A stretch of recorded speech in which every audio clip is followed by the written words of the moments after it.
Hey, what's up guys? So today I'm going to show you how to turn on the parental controls on your Fire Stick. So the first thing you want to do is go down to the end to the settings. Once you get in the settings, you want to go down to preferences. Once you get inside of preferences, you'll be prompted with parental controls. You can either turn them on, you can set up a pin, as you can see right here if you want.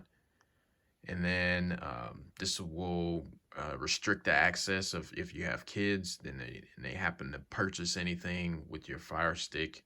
You can use this in order to keep them from being able to purchase things with your Fire Stick.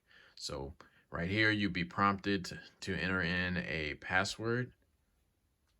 So I'll just enter in a password, and then, whoops. I guess mine was incorrect. But anyway, you just set up a password or a PIN, and then this PIN will be used in order to purchase content. So this is how you enter a PIN or get access to the parental controls.